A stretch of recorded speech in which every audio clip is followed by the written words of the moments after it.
उत्तर प्रदेश में PDA formula 2027 में कितना काम आने वाला है, ये 2027 का वक्त बताएगा। लेकिन उसके पहले आम जनता के परिप्रेक्ष्य में क्या राय है, चूँकि अखिलेश यादव इस बार सीधे टक्कर लेंगे उत्तर प्रदेश के मुख्यमंत्री योगी आदित्यनाथ से। हालांकि आने वाला समय क्या परिवर्तित होता है या नहीं, ये जानने के लिए हम आम जनता के बीच हैं राजधानी लखनऊ में। कैसे देख रहे हैं, मैं तो ये जानता हूँ कि आप बीजेपी सपोर्टर हैं, बीजेपी के कार्यकर्ता हैं, कैसे देख रहे हैं 27 में क्या अखिलेश की छवि? कुछ लोग कहते हैं अखिलेश ज़मीनी नेता हैं मगर सड़क पर नहीं उतरते हैं, कुछ लोग कहते हैं कि वो सिर्फ ट्वीट पर खेलते हैं। भारतीय जनता पार्टी सड़कों पर है, काम कर रही है, लेकिन पूरी तरीके से ये पीडीए फॉर्मूला जो है, जो अन्य पार्टियां समाजवादी पार्टी के साथ 2027 में चुनाव लड़ने की तैयारी कर रही हैं, क्या उसका खामियाजा भुगत सकती है बीजेपी?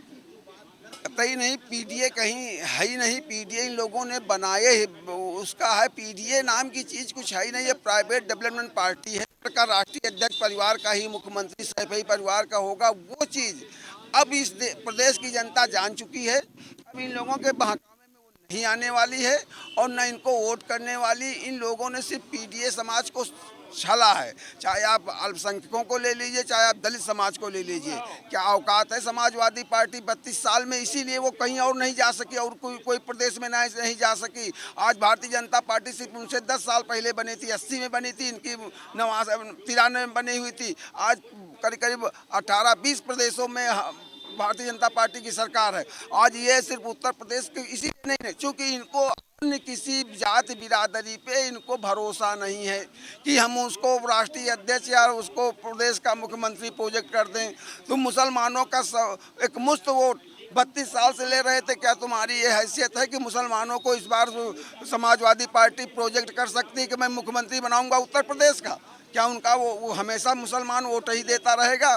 क्या तुम दलित समाज को बना सकते हो मुख्यमंत्री? तुम राम गोविंद चौधरी ऐसे तुम्हारे यहाँ बड़े बड़े नेता पड़े हुए, जो पुराने नेता पड़े, तुम सिर्फ विरासत में छीन करके, जैसे कंस ने अपने बाप से उग्रसेन से छीन करके वो राजगद्दी ली थी तो उसका क्या हुआ? विनाश हुआ। उसी तरह तुमने अपने बाप से माननीय मुलायम सिंह यादव जी से छीन करके तुमने गद्दी पे कब्जा किया है और इसका विनाश होगा, खत्म हो जाएगा। उदाहरण दिल्ली के केजरीवाल के लिए भी कह रहे हैं, क्या ये जो समर्थन में चले गए थे अखिलेश यादव, सरकार चली गई? बिल्कुल बिल्कुल चली गई, सब जगह चली जाएगी। आप अब यही हालत आप बिहार में देखेंगे। बिहार में तो 32 साल हो गए, आज तक वहाँ दलित समाज, सबसे ज़्यादा दलित समाज है बिहार में, और तुम वोट लेते रहे दलित समाज का। कोई वहाँ सिर्फ यादव कुर्मी 32 साल से बिहार में मुख्यमंत्री सिर्फ यादव कुर्मी हो रहा है और तुम दलित समाज का ले रहे हो। दलित समाज से ज़्यादा उनका कभी आप प्रोजेक्ट किए? उनको बनाइए। और रही भारतीय जनता पार्टी के, सबसे पहले भारतीय जनता पार्टी ने बहन मायावती को सिर्फ 67 सीटें थी और 176 सीटें थी भारतीय जनता पार्टी को, लेकिन मुख्यमंत्री बना, चीफ मिनिस्टर बनाने का गौरव दिया दलित समाज को। 4 बार भारतीय जनता पार्टी ने दलित समाज को वो बनाया। तो इसलिए भारतीय जनता पार्टी का कहीं इनके साथ कोई वही नहीं। इन लोगों ने जो देश को, प्रदेश को छला है, जो गुंडागर्दी अराजकता इन लोगों ने फैला रखी थी, उसका अब अंत होने वाला है और अंत हो जाएगा। और अब 2027 के चुनाव में देखिए नाबूद हो जाएंगे। वो जो थोड़ा इनको संजीवनी 2024 में मिल गई है उसके लिए उछल रहे हैं, वो कोई नहीं। इसी तरह तो 99 में भी हम 99 सीटों पर रह गए थे विधानसभा में, और इस बार चुनाव हुआ 160 सीटों पे आए। जो पीड़ित है वो पीडीए है, जो पीड़ित है वो पीडीए है। जो पीड़ित है, पीडीए का फार्मूला मेरे समझ तगड़ा पिछड़ा यही सब लगाए हैं भाई। पीडीए से यही तो लगाए हैं कि हमारा पिछड़ा, दलित, अल्पसंख्यक, इसके अलावा और कोई का नाम ही नहीं लिए। और उन्होंने चरितार्थ भी कर दिया, कई बार बाइकाट भी किया अन्य समाज के लोगों को। तो जब इसी पीडीए पे फूल रहे हो तो ये पीडीए फुस हो जाएगा तुम्हारा। पीडीए फुस हो जाएगा क्या 2027? क्योंकि आज मायावती ने बड़ी बैठक करी, बैठक में कहा कि दलितों का वोट सिर्फ मायावती को। अगर दलितों का वोट सिर्फ मायावती को, मुसलमानों का वोट सिर्फ अखिलेश को, तो भारतीय जनता पार्टी तो लगातार 2014 से सत्ता में है, 2027 मुखर पे है। कैसे देख रहे हैं, क्या पीडीए फॉर्मूला भारी पड़ सकता है, या ये मायावती बी टीम जिन्हें कहा जाता है, क्या वो कुछ करिश्मा दिखा देंगी? ये जो अभी आपने कहा, मायावती जी ने आज बैठक करके कहा है कि दलितों का वोट सिर्फ बसपा का। 2014 से देश के अंदर लगातार देश के प्रधानमंत्री नरेंद्र मोदी बन रहे हैं। और अगर उनको दलितों पे इतना ही भरोसा होता और दलितों के साथ में इतना ही उन्होंने काम किया होता, उनके विकास की बात करी होती, उनके लिए शिक्षा की बात करी होती, तो आज उत्तर प्रदेश के अंदर, देश के अंदर उनके कितने सांसद हैं, कितने विधायक हैं। अगर और दलित सबसे ज़्यादा है देश के अंदर, पूरे अगर राज्यों की गणना कर ली जाए तो सबसे ज़्यादा दलित मतदाता है पूरे देश के अंदर। आज उनकी क्या स्थिति है, कहना और करना अलग बात है। अब दलित पूरी तरीके से जान गया है कि मायावती सिर्फ अपना और अपने परिवार के अलावा किसी दलित का भला नहीं करेंगी। लेकिन चंद्रशेखर आज़ाद भी कहते हैं कि मैं दलितों का नेता हूं, मैं दलितों के लिए राजनीति करता हूं, मुसलमान भी हमारे भाई हैं। और कहीं ना कहीं मुसलमानों की वोटिंग के चक्कर में वो नगीना में जीत लगभग जीत आंकड़ा जाति के हिसाब से दोनों बराबर हैं लगभग, लेकिन वहाँ जीते वो। अगर समाजवादी पार्टी वहाँ नगीना में, बिजनौर में कमज़ोर कैंडिडेट ना होता तो चंद्रशेखर रावण कभी चुनाव नहीं जीतते। और आज अगर वो सांसद बने बैठे हैं तो वहाँ के मुसलमानों की वजह से बने बैठे हैं, समझ रहे हैं। और चंद्रशेखर रावण का भी एक, भाई सियासी लोग हैं तो सियासत की बात करेंगे ना, कोई ऐसा तो नहीं व्यापार की बात करेंगे। ये जो भी सियासी लोग हैं, सियासी पार्टियां हैं, तो सियासत की ही बात करेंगे ना। तो बिना दलितों को, बिना मुसलमानों को, किसी भी पार्टी को ले लीजिए, भाजपा भी दम भरती है, मुसलमान हमारे साथ, दलित हमारे साथ, पंडित ठाकुर बनिया हमारे साथ, सारी जितने राजनीतिक दल हैं। समाजवादी पार्टी ने अगर पीडीए का नारा दे रही है तो आज की तारीख में समाजवादी पार्टी के साथ में ऐसी कोई समाज नहीं है, ऐसी कोई जाति नहीं है, ऐसी कोई बिरादरी नहीं है जो समाजवादी पार्टी के साथ में ना हो। लगता है आपको इस बार 2027 में शहजादे और बउआ की जोड़ी काम करेगी, यानी कि राहुल गांधी क्या इस बार समाजवादी पार्टी का साथ ले सकते हैं 2027 में? चूँकि चर्चा चल रही है लगातार, 2027 की तैयारी कर रही हैं मायावती, करिश्माई जादू करने की बात कर रही हैं। आज भी कहा कि दलितों का वोट और मुसलमानों का वोट हमारे पास आएगा, 27 में हो सकता है ज़मीन पर भी उतरने का काम करें। हालांकि एक लंबे समय से मायावती बिल्कुल शून्य पर हैं, सड़कों पर दिखाई भी नहीं दे रहे। देखिए, मुझे नहीं लगता कि बहन जी 27 में चुनाव लड़ने की स्थिति में रहेंगी, चूँकि एक पॉलिटिकल दल होने के नाते बहन जी का ये स्वतः का विचार हो सकता है। अब रह गया सवाल कि यहाँ सवाल खड़े हुए हैं कि आखिर बहन जी एक पॉलिटिकल दल की अध्यक्ष हैं, इनको चुनाव तो ये लड़ेंगी ही, लेकिन चुनाव का कोरम पूरा कर सकती है। चुनाव लड़ने की स्थिति मायावती जी की नहीं है, उनकी भी कुछ मजबूरियां हैं जो वो जानती हैं कि इस मजबूरी को नज़रअंदाज करके हम वर्तमान सत्ता के सामने खड़ा नहीं हो सकते। तो हम नहीं मानते, हमारे जैसा आदमी तो नहीं मानने को कदाप तैयार है कि साहब मायावती जी खुल करके बहुजन समाज पार्टी के सपने का भारत में भूमिका पर अमल कर सकती है। तो वो अमल तो नहीं कर सकती, लेकिन इतना क्लियर है कि उनको चर्चा में वो बनी रहती है, चर्चा में वो बनी रहे। कारण ये है कि बहुजन समाज पार्टी का बीजेपी ने नब्ज को पकड़ लिया है, और वो नब्ज में सीधे मायावती जी घेरे में आ रही है। तो हम नहीं समझते कि बहुजन समाज पार्टी उत्तर प्रदेश में भारतीय जनता पार्टी के सत्ता के खिलाफ कोई अपना मुहिम, सत्ता अगर मॉनिटरी कर दे तो ये भले जैसे लोकसभा के चुनाव में मॉनिटरी किया सत्ता ने, मायावती जी ने लड़ा, उससे पहले भी लड़ा, लेकिन मैं नहीं समझता कि भारतीय जनता पार्टी को सीधे चुनौती देने में बहुजन समाज पार्टी सक्षम है। ये कदाप मैं नहीं मान सकता।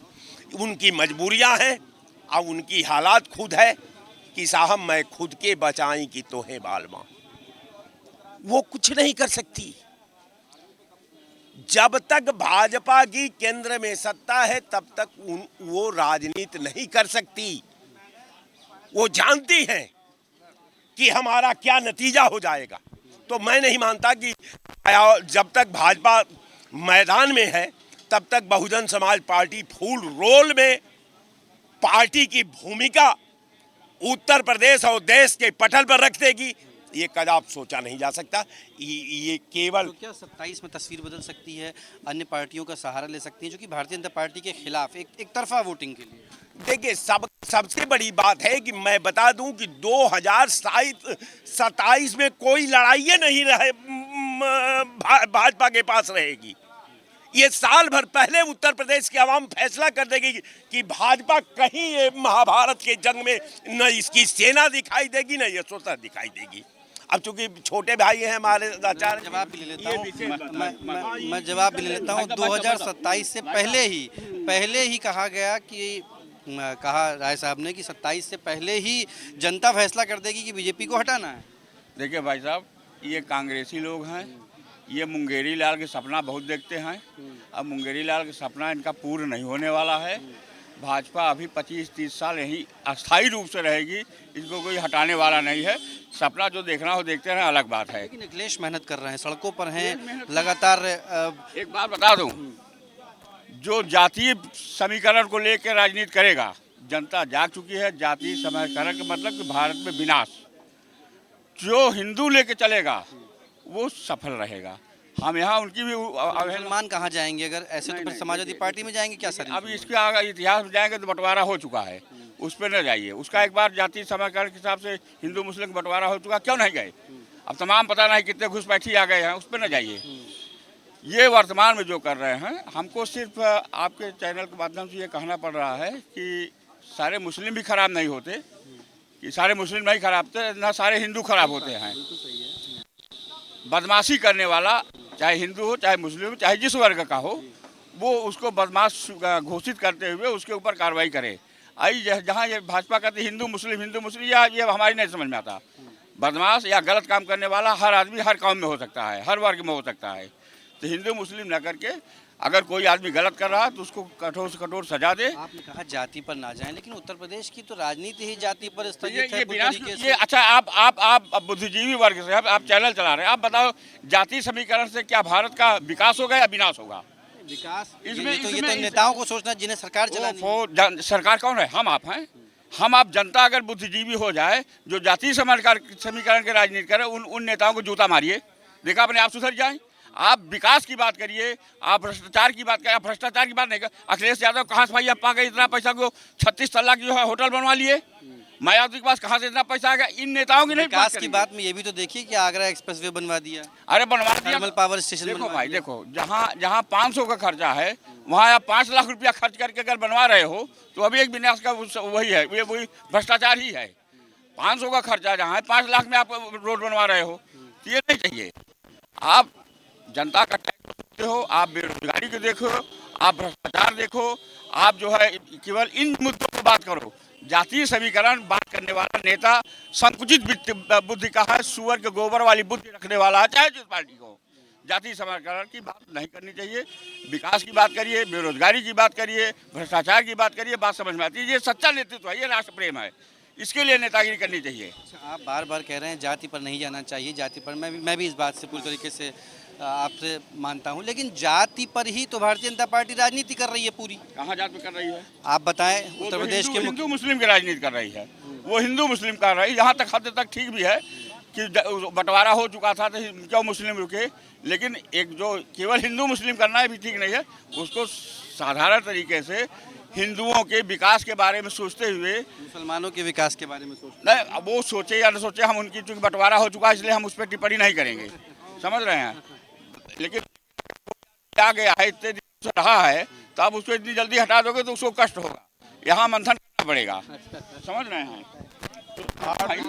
तो हाँ, कुल मिला के हम उन सभी नेताओं से निवेदन करना चाहते हैं कि अगर बुद्धिजीवी लगाते हैं, जातीय समीकरण छोड़ करके वो सीधे विकास। दूसरों की बात कर रहे हैं आप, वो भी तो हैं तो इसी मुल्क के निवासी, वो कहाँ जाएं? आप कह रहे हैं उनको धीरे धीरे करके, फिर ऐसे तो चल चुकी फिर राजनीति। मुल्क के निवासी कैसे हो गए? क्यों नहीं हुए? हिंदू आप पाकिस्तान में कितने हिंदू थे, कितने रह गए? कश्मीर में कितने थे, कितने रह गए? बंगाल में कितने थे, कितने रह गए?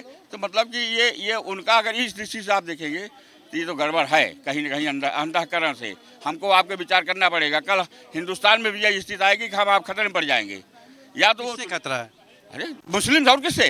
जो वो चलाते हैं, क्या कैसे चलाते हैं, पाठशाला होगा उनका, क्या करते हैं उसको, मदरसे। ये मदरसे उधर से बंद करके साधारण तरीके से जो एक नीति के तहत हर विद्यालय जैसे हिंदू मुस्लिम सारे लोग एक साथ पढ़ें ये मदरसा मदरसा अलग अलग तरीके से दुनिया भर की नौटंकी करके इससे विनाश होगा।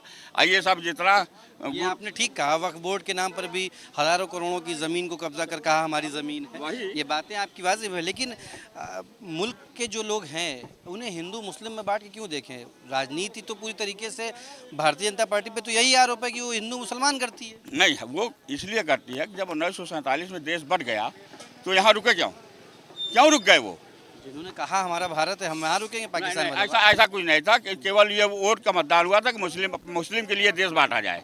तो मुस्लिम के लिए जब देश बढ़ गया तो उनको चला जाना चाहिए। अगर वो सच्चाई पूछिए तो भगवान हिंदू सबको पैदा करता है। अच्छा। पैदा जब होता है तो हर बच्चा हिंदू पैदा होता है। बाद में काहे नौटंकी करते यार?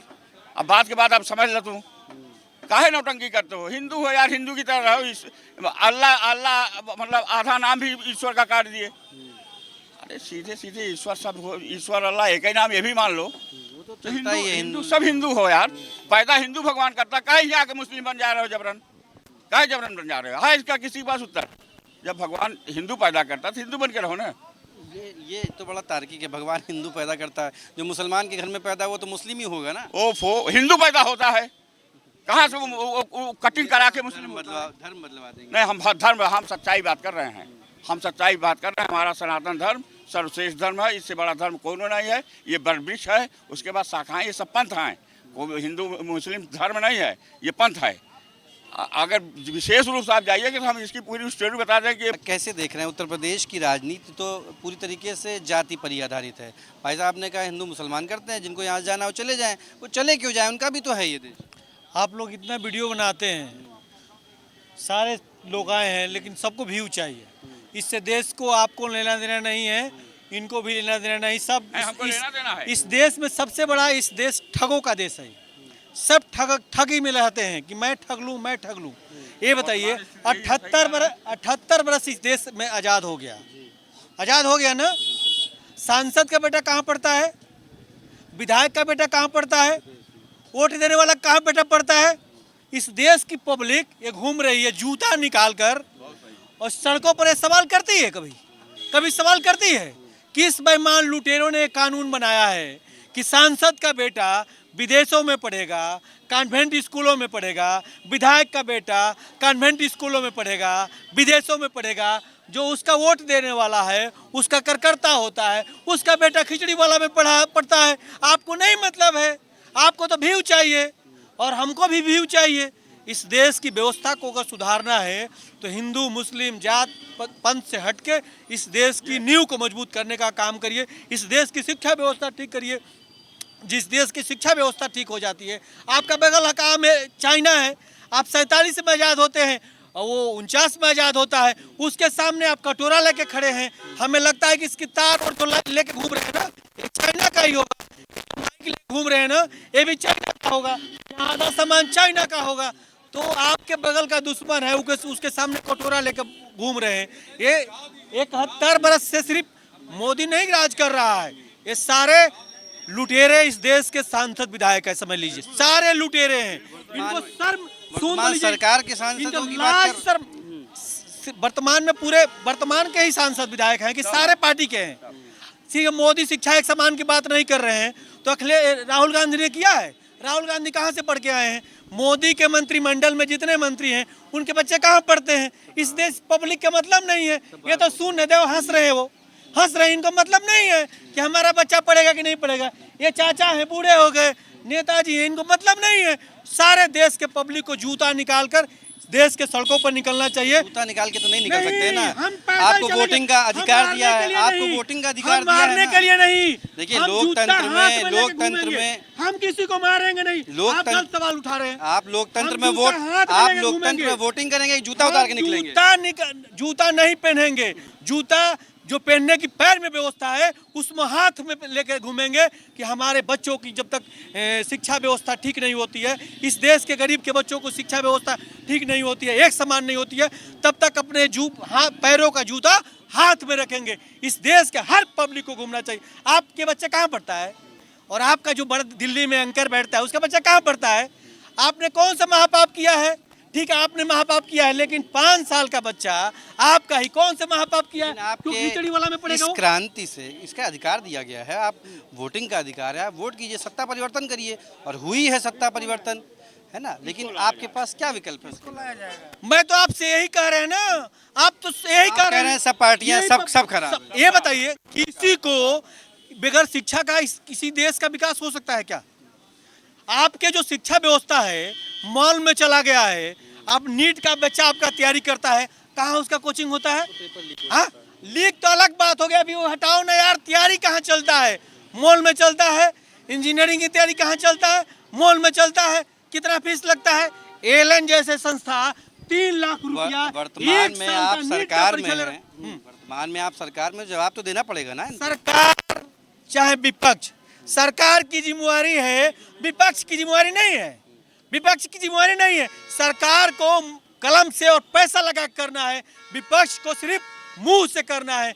तो न सरकार कर रही है और नहीं विपक्ष कर रहे हैं, क्योंकि चोर चोर ये मौसियरे भाई हैं, सारे मिले हुए नहीं चाहते हैं कि इस देश की व्यवस्था ठीक हो, हमारा बच्चा व्यवस्थित रहे, हम व्यवस्थित रहे, नहीं चाहते। किस के हिसाब से क्या विकल्प होना चाहिए? हमारे हिसाब से इस देश की शिक्षा व्यवस्था एक तरह की होनी चाहिए।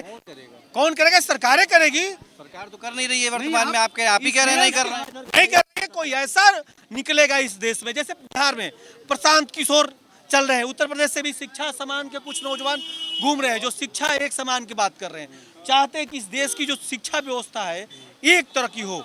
सांसद विधायक का बच्चा अपने गांव के स्कूल में पढ़े, लखनऊ दिल्ली के स्कूल में पढ़े नहीं, क्योंकि जिस विधानसभा को जिस विधानसभा के प्रतिनिधि करते हैं उस विधानसभा का इतना विकास किए हैं आप कि आपका बच्चा वहां से कोटा पढ़ने जाता है। आप जिस लोकसभा में इतना विकास किए हैं कि आपका बेटा ऑस्ट्रेलिया अमेरिका पढ़ने जाता है। ये बेशर्मों को शर्म नाम की चीज नहीं है। सबसे बेशर्म अगर कोई है तो भारत के सांसद विधायक है, पूर्व वर्तमान दोनों। किसी को तनख्वाह चाहिए, किसी को पेंशन चाहिए। एक चीज और बोल दें, इतने निर्लज है भारत। तो आपको इनके सवाल का जवाब देना पड़ेगा। आप सत्ता में हैं, नहीं भाई, आम जनता है, लेकिन आप सपोर्टर थे भारतीय जनता, अभी आप भारतीय जनता पार्टी की बात कर रहे थे। इनकी बात का समर्थन कर, ये राजनीति होनी चाहिए। केवल भ्रष्टाचार की राजनीति हो, देश में शोषण की राजनीति हो, देश में जो है जो विदेश में पैसा जमा करे उसको लाने की बात हो, ये न विपक्षी बात कर रहा है, न जो सत्ता में है वो बात कर रहे हैं। ये तो कहा था बाहर से लाएंगे पैसा। नहीं, ये हम आवाज उठा रहे हैं, हम तो कहते हैं हर जगह हम पार्टी में हैं तो क्या हुआ, लेकिन मैं बोलता हूँ हर जगह, भले हमको लोग बागी कहें, बागी कह लो, समझ रहे।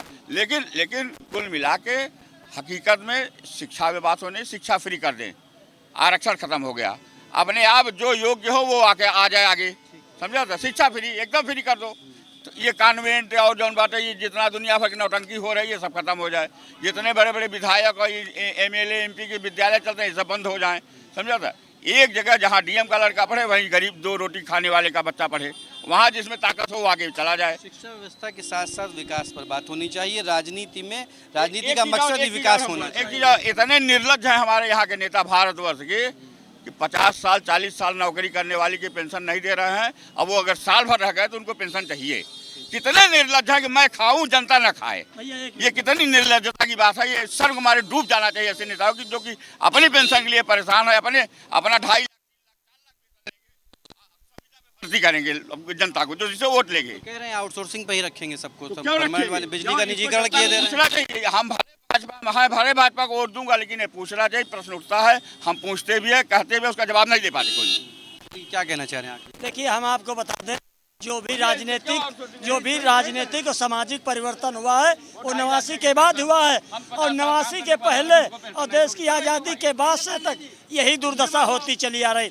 सवाल इस बात का नहीं है, जब सरकार तानाशाही करती है तो विपक्ष जो है नकेल कसता है। हिंदुस्तान के जितने विपक्षी हैं वो अधिक से ज़्यादा आय संपद में पड़े हैं, और वो जो है सब CBI ED को डरा रहे हैं। अब इसी से आप व्याख्या कर लीजिए, क्या चाहे अखिलेश यादव जी हो, चाहे अदर भी और कोई हो, या आने वाले दिन के लिए जो है फिर भी। और हम आपको बता दें, समाजवादी पार्टी की सरकार होती थी तो लोक सेवा आयोग में चेयरमैन बैठते थे राजकिशोर यादव, और अधीनस्थ बोर्ड में बैठते थे राजकिशोर बैठते थे अधीनस्थ बोर्ड में, और लोक सेवा आयोग में बैठते थे अनिल यादव। केवल एक जाति का, एक समाज का विकास होता था समाजवादी पार्टी। भाजपा में जो हम आपको बता दें, जो नौकरी मिली है वो अकल से मिली है, नकल से नहीं तो मिली है। कुछ देर पहले वो कह रहे थे कि मुसलमानों को बाहर चले जाना चाहिए। इसको अभी थोड़ी देर पहले कह रहे थे। ये अपना मुंह है। हम तो कहते हैं जब मोदी जी ने कहा है कि एक हाथ में लैपटॉप लो और एक हाथ में कुरान लो, तो इससे अच्छी बड़ी बात क्या हो सकती है। बड़ी बात कही है आपने, बड़ी बात कही है। देखिए, खासकर आपकी आवाज़ में विशेषकर पीडीए फॉर्मूले का कितना असर पड़ेगा 2027 के विधानसभा चुनाव में, इसको लेकर के तमाम चर्चा की। हमारे साथ आम जनता थी जिसने विशेषकर देखी, सबकी अपनी अपनी राय है, अपने अपने पक्ष हैं, लेकिन पीडीए का बड़ा असर देखने को मिल सकता है इस बार 2027 के विधानसभा चुनाव में उत्तर प्रदेश में। आपकी आवाज़ में फ़िलहाल इतना ही। वीडियो जर्नलिस्ट सुमित के साथ गौरव पांडे, JK 24/7 न्यूज़, लखनऊ।